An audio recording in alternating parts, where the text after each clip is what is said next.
नमस्कार दोस्तों, आशा करता हूँ आप सभी अच्छे होंगे, अपना ख्याल रख रहे होंगे। आज हम लोग रीजनिंग के कुछ इंपॉर्टेंट क्वेश्चन देखने वाले हैं।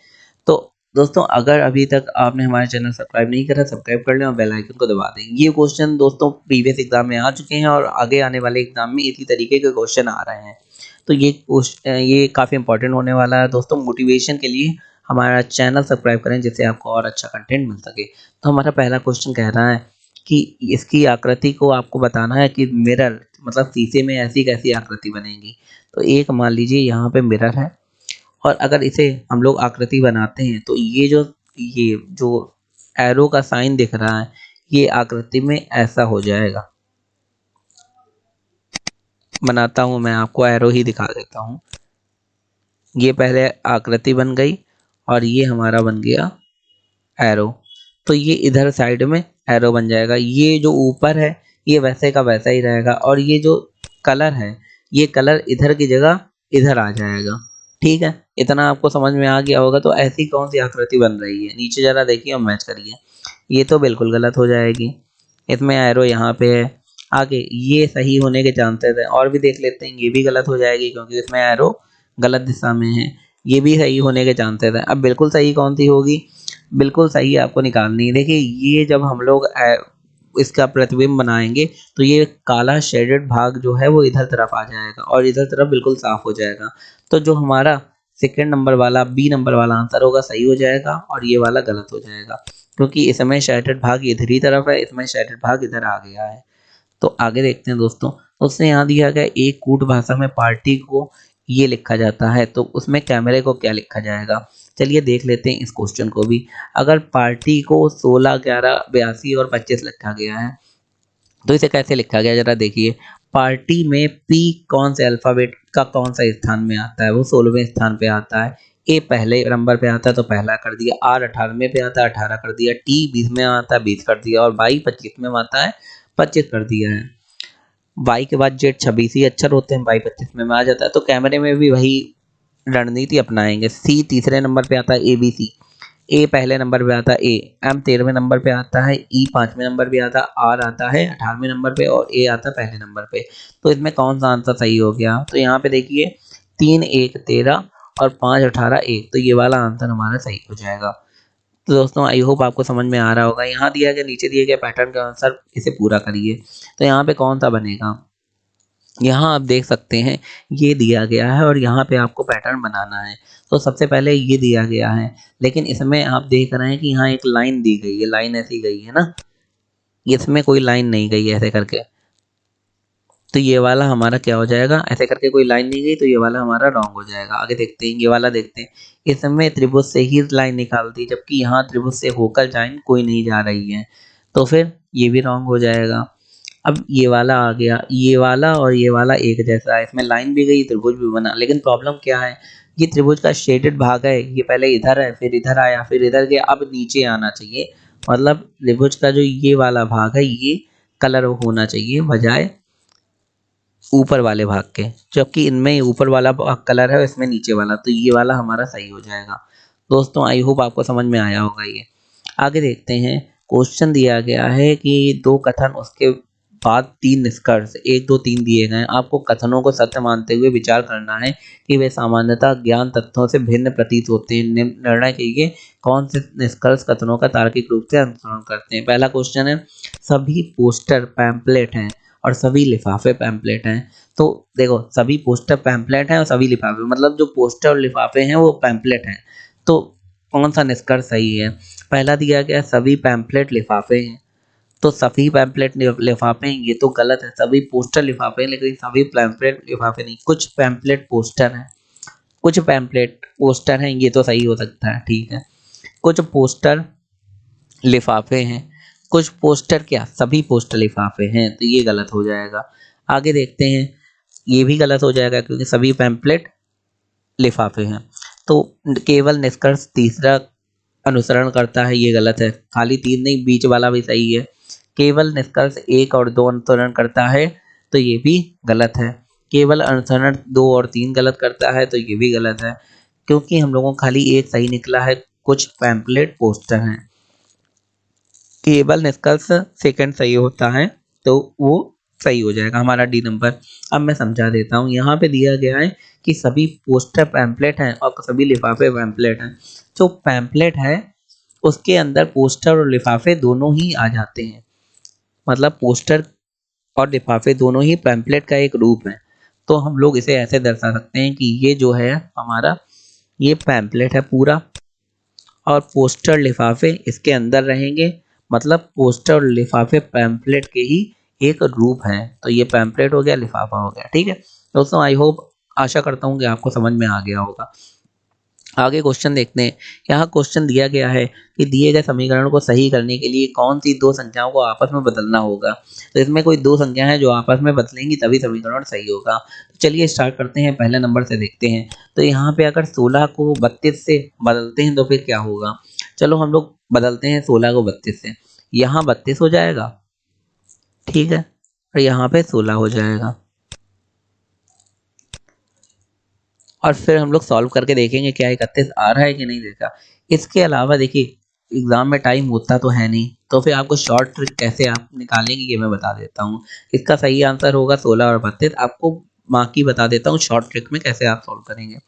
12 और 32 दिया गया है, तो 12 और 32 दिया गया, अगर इन दोनों को हम लोग चेंज कर देते हैं, 32 को यहाँ रख देते हैं और 12 को वहाँ कर देते हैं, तो आप देखेंगे कि जब पूरा सॉल्व करके यहाँ पे आएगा तो इधर वाला जो संख्या होगी वो इधर वाले संख्या से छोटी होगी। मतलब जब माइनस करेंगे तो आंसर आएगा माइनस में, जो भी आंसर आएगा, जबकि यहाँ पे प्लस में आ रहा है, तो इसकी पॉसिबिलिटी हटा देंगे।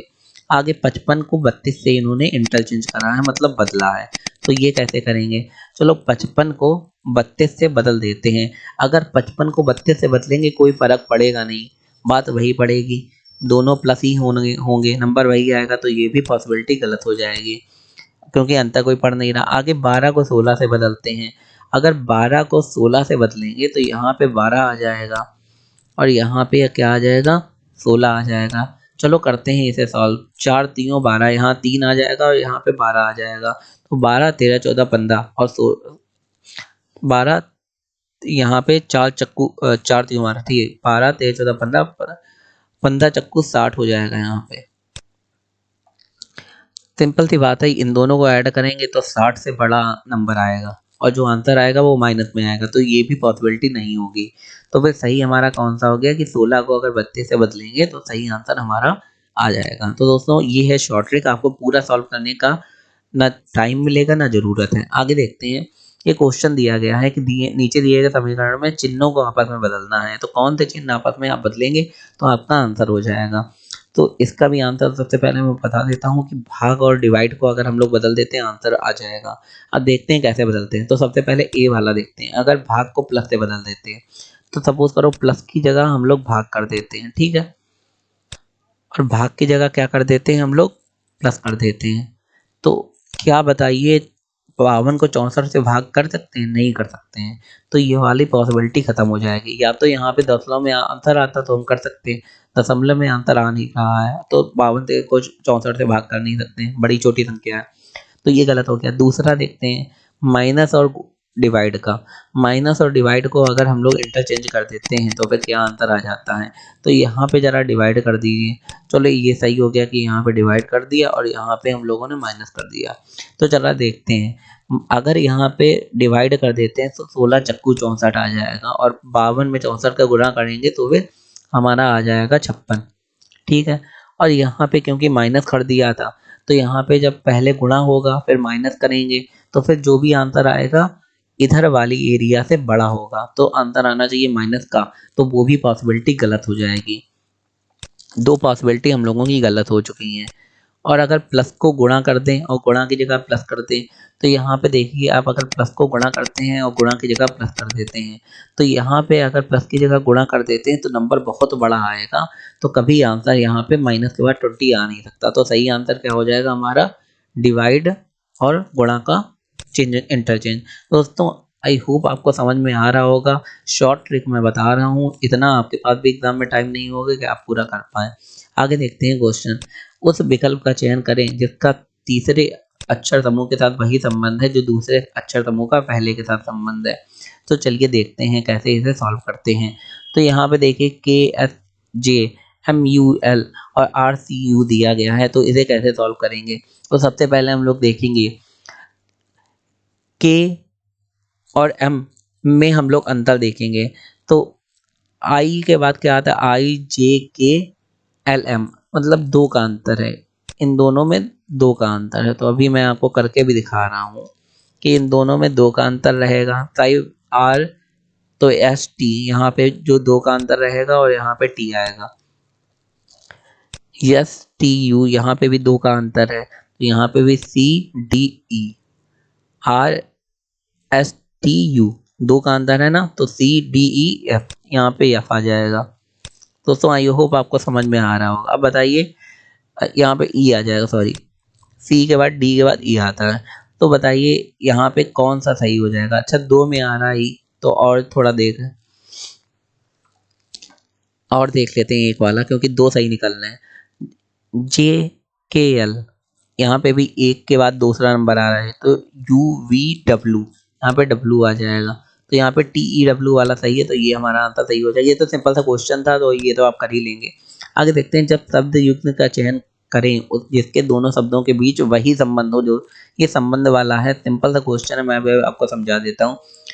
यहाँ पे दिया है विषधार मेढक, तो विषधार मेढक की जगह क्या हो जाएगा यहाँ पे, तो उभयचर के साथ क्या हो जाएगा, उभयचर जो होता है वो कछुआ के साथ सरीसृप हो जाएगा। अगर मेढक के साथ विषधार है, तो उभयचर क्या है, कछुआ होता है, जो है सरीसृप। सिंपल सा है ये। आगे देखते हैं, यहाँ पे दिया है कि EARNING को ये लिख सकते हैं, तो उसी प्रकार कुड़ भाषा में ऑडिबल को क्या लिख सकते हैं, ईयरनिंग को अगर सॉरी अर्निंग को अगर ये लिख सकते हैं, तो ऑडिबल को क्या लिख सकते हैं। तो जरा देख लेते हैं हम लोग, सिंपल से कैसे लिखा गया है ये देख लेते हैं हम लोग। चलिए यहाँ पे स्टार्ट करते हैं। सबसे पहले हम लोगों ने क्या करा है कि उल्टा कर रहे हैं ये यहाँ पे। तो जैसे R के बाद क्या आता है, पहले मुझे बताइए A के बाद क्या आता है। A के बाद B आता है, B यहाँ पे लिख दिया। R के बाद S आता है, यस इधर लिख दिया। E के बाद F आता है, F इधर लिख दिया। तो आप समझ रहे हैं कैसे ये जा रहा है, ये ऐसे जा रहा है और फिर ऐसे जा रहा है। मतलब इसका जो यहाँ पे वर्ड है उसका 1 प्लस करके यहाँ लिख दे रहे हैं, जो यहाँ पे अल्फ़ाबेट है उसका 1 प्लस करके यहाँ लिख दे रहे हैं, जो यहाँ पे अल्फ़ाबेट है उसका 1 प्लस करके यहाँ लिख दे रहे हैं। ऐसे आ रहा है। तो यहाँ पे भी देखते हैं ऑडिबल लिखा है, तो मैं समझा देता हूँ आपको कैसे यहाँ पे आएगा। भाई A का 1 प्लस करो, आंसर आएगा B। D का 1 प्लस करो, आंसर आएगा B। E और U का 1 प्लस करो, आंसर आएगा B। तो ये इस टाइप में कर रहे हैं, तो यहाँ पे EVV आ जाएगा। I का 1 प्लस करो, J आ जाएगा। देखो यहाँ पे 3 3 के 1 3 ये हो गए स्टार्टिंग वाले और 3 ये हो गए, तो बीच में I बचा, तो I का 1 प्लस करके J यहीं पे लिख दिया जाएगा। अब B का 1 प्लस करो, C आ रहा है, E का 1 प्लस करो, F आ रहा है, और L का 1 प्लस करो, M आ रहा है। तो भी यहाँ पे आ जाएगा EVB JFMC, ये पहला वाला हमारा सही हो जाएगा।